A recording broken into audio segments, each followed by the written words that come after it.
Hola, mucho gusto. Estamos para Diario Cultura MX con el escritor Alberto Ruiz Sánchez. Alberto, un placer después de 50 abrazos encontrarnos, coincidir en este momento. Bienvenido a la FIL. Muchísimas gracias. Es un gran gusto conocerte por fin, Laura. Muchas gracias. Sí, muchas gracias. Qué emoción. Ahorita el autor está publicando El Quinteto de Mogador. Es un libro que reúne 5 de sus más importantes obras. Es Los nombres del aire, Los labios del agua, 9 veces el asombro, La mano de fuego y Los jardines secretos de Mogador. Me llama mucho la atención, Alberto, empezaste a publicar en el 87. Yo nací ese año, me siento increíble. O sea, yo nací con tu obra y es momento de que sigue siendo muy vigente. ¿Cómo te sientes estar en contacto con estas nuevas generaciones y siendo muy leído? Pues mira, es muy lindo que tú me lo digas. Me dan ganas de irme corriendo a trabajar para merecer lo que tú me dices. Pero el libro, sobre todo el primero, Los nombres del aire, cuando fue publicado el año en que tú naciste, la verdad es que fue un libro fuera de tiempo. Es decir, los escritores de mi generación y muchos de los lectores de mi generación nunca entendían de qué se trataba, ni querían entenderlo. Tuvo que pasar toda una nueva generación para que el libro comenzara a ser leído por los hombres, no por las mujeres. Yo pienso que las mujeres son mejores lectoras, son más pacientes, escuchan más. Y como yo me había dedicado para escribir el primer libro mucho tiempo escuchando a las mujeres, pues el público que reaccionó al principio fue el de las mujeres. Y yo creo que los temas, las cuestiones que tocaba este libro, que tienen que ver con el deseo femenino, pues siguen vigentes, no es algo que pase de moda, no es una actualidad periodística, ¿no? Es una realidad, porque el libro es un libro que habla de realidades. La gente piensa que yo estoy imaginando cosas, son realidades, mis libros están hechos de encuestas, pero presentadas de manera poética, ¿no? Entonces, bueno, pues esa realidad de la que yo hablo no es la realidad del periódico, no es la realidad de todos los días, es la realidad de algo que llevamos muy adentro los seres humanos y que pues dura, como dicen los historiadores de eso que llaman la nueva historia, un tiempo largo. Permanecen, van a permanecer. Y de hecho ahorita me llamó la atención que hablaste, bueno, el erotismo. Pues siendo tu nombre, la voz poética con la que está escrito el libro, un erotismo femenino bastante pues cercano al orgánico. Pareciera que una chica lo escribió. Entonces me gustaría preguntarte cuáles fueron tus influencias para lograr retratar tan agradable el erotismo femenino, el universo femenino. Dices que tomas pues entrevistas y conversando con muchas personas. ¿Cómo es que nace esto? Surge esta visión tan sensible y la transmites a la sensualidad de tu escritura. Bueno, yo tengo que aceptar que todo surge de reconocer mis limitaciones y a partir de eso, pues callarse y escuchar.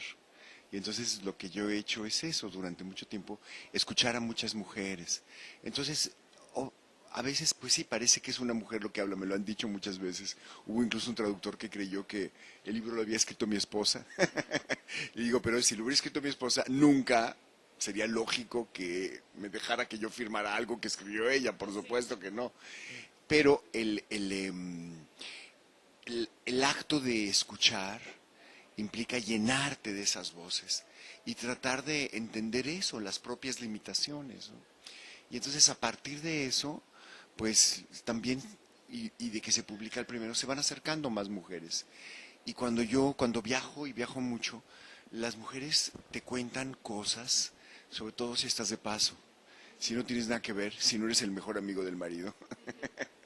Y sobre todo si no estás en una actitud, digamos, de conquista, ¿no? Sino que la enorme capacidad de ser amigo, y amigo puede implicar muchísimo amor, puede implicar una relación erótica en el sentido más amplio del término, ¿no? Porque siempre hay atracción, estamos vivos, ¿no? Pero al mismo tiempo es muy distinto el hombre que se acerca para conquistar, ¿no? Y yo pues he aprendido eso, que es muy rico tener amigas. Bastante bueno, esperemos ser cercanos en un futuro, Alberto, estoy segura que sí, así será. Y, por ejemplo, en Los labios del agua se publica, pues, 11, casi 10 años después, 9 años. Para esto, cuando tú empezaste con Los nombres del aire, que es la novela que, pues, da inicio a este quinteto, ¿tú ya tenías perfilado seguir con Mogador y construirlo más para que la gente se adentrara a este universo o simplemente se fue dando? Bueno, desde el comienzo yo me di cuenta de que era tan rico el material y tan interesante y que yo tenía tanto que aprender, que el libro tenía que ser varios libros. Pero eso implica que desde el comienzo pensé que todos esos juntos fueran un solo libro. Y el reto cuando haces eso, bueno, hay muchos retos, pero uno muy importante, es que el libro publicado todo junto, como se publica ahora por primera vez, el Quinteto de Mogador, fuera más que la suma de las partes. Es decir, que verlo junto te implique una riqueza distinta. De la misma manera que dos personas pueden ser maravillosas y juntas pueden ser todavía mejor. No, es bastante apetitoso, entonces pues va a ser la lectura. Y, por ejemplo, ahorita que publicas las 5 obras juntas, ¿tuviste pláticas con el editor? ¿Pudiste cambiar algunas partes de los libros o salió tal cual están los libros separados? Hay pequeñas cosas, hay muchos detalles. Por suerte, sabes, la primera edición salió en España, un poco antes que acá, meses antes. Y la editora era una editora muy meticulosa que como ya están en crisis, era la que cuidaba las ediciones de la lengua española, pero al mismo tiempo estaba abierta. Y, me hizo una lectura de alguien desde fuera muy acuciosa. Y entonces es una edición muy cuidada y sí me permitieron meter muchas cosas. Hay muchas cositas aquí y allá y hay cosas que aparecen a veces nada más en ciertas ediciones y en otras no. Por ejemplo, para las ediciones de bolsillo añadí textos que no están en las ediciones normales. Pero luego en la edición normal de ese libro, pero ya en la última, añado otras cosas. Y en fin, todo se fue haciendo y las caligrafías también, que es algo muy importante en el libro. A veces se repetían en un libro o de una edición a otra y ahora está todo perfectamente organizado. Las que se tienen que repetir es porque son como viñetas, las que no siempre tienen que ver con el texto, aunque parezca que no diga nada, el índice está al final. O sea, tiene introducciones, tiene anotaciones sobre cada uno de los libros, está, digamos, pensado como lo que siempre se quiso que fuera un solo libro, ¿no? Pues 30 años después, felicidades, se concretó, casi mi edad. Te digo que yo soy un hombre lento, soy muy lento en la vida. No, pero muy bien hecho, la verdad. Y te iba a comentar eh, la construcción de los contenidos, tus índices. El 9 está muy presente, pues, que... Ah, también, ahorita que mencionabas lo de las caligrafías, noté que este Hassan Masudi es el que te lleva las caligrafías. ¿Las ha llevado en los 5 libros o...? Bueno, eso es algo que resultó ser muy interesante. Fíjate que el personaje del principal del segundo libro, junto con el personaje que escribió el primero, es un calígrafo. Es decir, alguien que hace letra muy bonita, pero que además hace de cada letra una composición que es una obra de arte. Y el oficio de calígrafo es como una iniciación espiritual. Y a mí me interesan mucho, por un lado, todas las artes que tienen espiritualidad y que tienen cuerpo. Entonces, el cuerpo tienen que tener una gran conciencia del cuerpo, tienen que aguantar la respiración cuando hacen un trazo largo, la mano, la pluma como extensión de la mano, todo es completamente corporal, por un lado. Por otro lado, yo pertenezco a una generación que es posterior a las vanguardias. Y todas las generaciones literarias del siglo XX y parte del XXI se alimentan de los recursos inventados por las vanguardias. Y hasta Bolaño lo hace la gente del boom latinoamericano, lo hacen todos realmente. Y yo dije, ¿dónde más hay riquezas que nos enseñen maneras de hacer arte, más allá del collage y más allá? Y yo encontré que en el mundo artesanal hay muchísimo de qué aprender, que los artesanos tienen tecnologías escondidas, en los tejidos hay una complicidad increíble. Y entonces yo quise aprender mucho de los artesanos, entre ellos de la caligrafía. Bueno, entonces pues empecé a documentarme, a entrevistar gente para conocer qué hacían y conocí pues al Picasso de la caligrafía, el más grande artista actualmente en el mundo, se llama Hassan Massoudi. Y él me hizo él es iraquí, vive en París, me hizo los primeros libros y el libro que es el quinto, pero que en realidad aparece como introducción, que es como el eje de esta construcción, la escalera de caracol de esta construcción. Ese libro, como está hecho solo de 81 párrafos, lo que en lugar de pedirle al que me hiciera 81 caligrafías, que era muy grande y muy molesto, me agarré un manual de aprender a escribir y puse 1, 2, 3 y luego A, B, C, D, y son letras sencillas y los puse como viñetas, ¿no? Pero tenían un orden, hasta ahí llegaba el significado.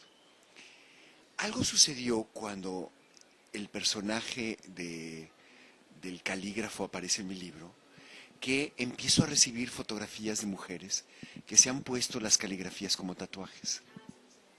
Y a cada una le he preguntado por qué lo hace. Y cada una lo hace por motivos distintos. Eso es maravilloso porque es algo muy importante. El autor no puede controlar lo que los lectores van a hacer con el libro. Y entonces, ¿y qué significa en su vida, no? Pero hay una mujer, Caterina Camastra, que además de que se emocionó mucho con los libros, tradujo ya 2 al italiano. Ella es italiana, aunque vive en Jalapa, es una gran amante de México. Pero aparte de eso, decidió irse a Marruecos, ir a Essaouira y aprender caligrafía con un maestro de caligrafía. Y, y ella, como trabajo de graduación, como trabajo de iniciación, hizo las caligrafías del primer volumen. Y entonces este libro, que ha tenido tanto eco y tanta participación de mis lectoras, sobre todo también de lectores, pero sobre todo de mis lectoras, en este volumen, además, una de ellas es coautora, porque hace las caligrafías, ¿no? Pues qué emoción. La verdad también, pues ellas se van encontrando a través de tu lectura y eso está increíble. Y hablando ahorita de las caligrafías, en 9 veces el asombro, eh, no lo tengo muy presente el capítulo exacto, está en es la que habla de el capítulo sexto de la piel, sus dictados y, y mutaciones. Habla, es así breve, es el apartado 52, habla de que las parteras cuando están recibiendo a un niño dicen que pues los niños vienen marcados con las letras y todo, y ahí yo lo estaba leyendo en mi embarazo y me conmovió tanto y yo estaba llorando. O sea, hay niños que nacen tan marcados que ellas se tapan los ojos para no verlos. O sea, ¿de dónde surge eso? O sea, realmente, como lo dices, es la trascendencia del arte de la caligrafía llevada al cuerpo y a lo sensorial y Es asombroso cuando uno tiene hijos, ver cómo llevan huellas de uno, o del padre, o del abuelo, o del tío. O sea, la parte de lo que ya tenemos determinado es muy fuerte. Y además de eso, hay otra cosa que a mí me parece muy, muy fuerte. Y que este psicoanalista muy famoso, Carl Jung, lo dice de esta manera. Cada quien nace con la idea de Dios bajo el brazo. Es decir, que los que tienen un padre mandón de estos golpeadores, pues piensan en un Dios golpeador y autoritario. Los que tienen un padre o una madre, una figura amorosa, pues pensarán en un Dios amoroso, ¿no? Y ese tipo de determinaciones que se enfrentan además a algo maravilloso que es que nada, o sea, que somos realmente alguien que está entregado a lo imprevisible, crea una fuerza de vida increíble. Nos da una fuerza de vida tremenda, ¿no? Y yo pues también he tratado de explorar eso, ¿no? Sí, de hecho, te digo, yo estaba al borde de las lágrimas, o sea, no lo había como notado, nadie me lo habían dicho de otras maneras, pero la manera poética en la que lo expresaste para mí me conmovió demasiado. Y te iba a comentar también Los jardines, nueve veces el asombro. Alberto Ruiz Sánchez, ¿qué es el erotismo para Alberto Ruiz Sánchez? Para mí yo lo entiendo en un sentido muy amplio, como la afirmación de la vida. Hay quien dice que es la afirmación de la vida hasta la muerte. No, yo creo que es la afirmación de la vida, nada más. Y que se enfrenta a las fuerzas que son la afirmación de muerte, ¿no? Las fuerzas tenáticas. En ese sentido, pareciera una definición muy freudiana, pero tiene más que ver con otro tipo de pensamiento, en el cual el cuerpo es muchas cosas, ¿no? Y no es nada más órganos funcionales, y no es nada más lo que la sociedad nos dicte que debe ser, ¿no? Los cuerpos son increíblemente vivos de maneras inesperadas, ¿no? O sea, a mí entre los fenómenos que yo trato de explorar, es uno muy importante que habla de cómo se comunican los cuerpos muy profundamente, simplemente con la presencia, ¿no? Eh, yo te voy a decir, yo tengo un matrimonio de mucho tiempo, ¿no? Entonces, las cosas comenzaron a irnos mejor cuando yo me di cuenta que no solamente le tenía que preguntar a ella verbalmente, que ya es bastante, sino además escuchar su cuerpo. Porque muchas veces ella decir, sí, sí quiero, aunque no lo dijera con duda, pero si yo siento que su cuerpo dice que no, tengo que escuchar su cuerpo, ¿no? Y eso es muy importante y no aprendemos a hacerlo. No estamos educados a tocarnos hablando, ¿no? Hablarnos con el tacto, no estamos educados a hablarnos con la mirada, no estamos educados a escuchar a la persona, no solamente como contenido de las palabras, sino escuchar su música, ¿no? Todos los cuerpos son música, hasta cuando roncan.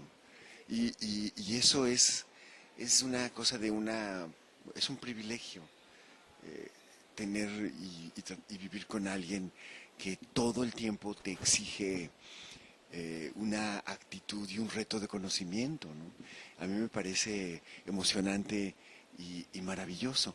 Entonces, para mí, el erotismo es todo eso, que es la relación de afirmación de la vida y de desciframiento y de tratar de comprender a la persona que amo, pero también al mundo.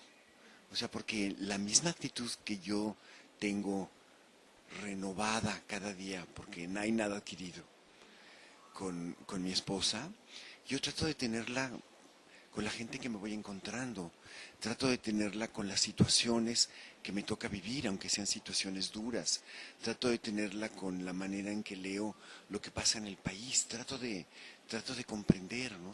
El enorme placer de comprender es parte del erotismo también, ¿no? Entonces yo entiendo esta relación con los demás como una relación erótica que al mismo tiempo en momentos privilegiados es trascendente. Y el erotismo en su máxima expresión erótica, por ejemplo en el momento de hacer el amor, para mí consiste en el ritual de convertir a la persona que amo en una diosa. Claro, si es diosa, no tienes el poder de convertirla o no convertirla. Pero en el ritual lo haces. Y ya que es diosa, a ver qué pasa. Sí. Ay, qué emocionante. ¿Eh? Ok. Y, por ejemplo, estaba pensando que, bueno, o sea, tu perspectiva del erotismo pues va más allá del género. Y eso enriquece por completo tus libros. Sí, hay algo interesante en el pensamiento de ciertos filósofos como Deleuze, ¿no? Que piensa que que incluso la relación entre hombres y mujeres es muy distinta. O sea, no todo se divide a dos géneros, ¿no? O sea, la relación eh, mía con una mujer y con otra es como si fuera casi de otro género. O sea, cada hombre es un amasijo de instintos y de cuerpo distinto. Los cuerpos son distintos, ¿no? Entonces, o sea, ¿cómo enfrentarte además, no sentirte obligado a la gente que tenga dudas o no, a cumplir un papel determinado, ¿no? Sino realmente escucharte y saber lo que tú realmente quieres, ¿no? Muchas veces en otros países, en grupos muy progresistas, los jóvenes tienen, por ejemplo, la presión de ser bisexuales, ¿no? Pues hay quienes que no lo son, pues no, ¿por qué van a tenerlo, no? O a ser muy machitos, eso es más típico, eso ya sabemos, ¿no? ¿Cómo haga esto? No sé qué, pues bueno, no sé, los que estamos educados en el norte, sabemos las maneras, pero ¿cómo? Pues hay que romper todos esos prejuicios, ¿no? Y somos lo que somos y lo que vamos pudiendo ser, ¿no? Es decir, las personas no son por esencia, esa es una partecita, somos lo que nos vamos formando, lo que nos vamos obligando, ¿no? Y también, pues es como dices, escucharnos a nosotros mismos y buscar ser más partícipes del mundo a través de los sentidos y no solamente desde el habla, ¿no? Y pues con esto cerramos. Alberto Ruiz Sánchez, ha sido un placer enorme. Muchas gracias y hasta la próxima.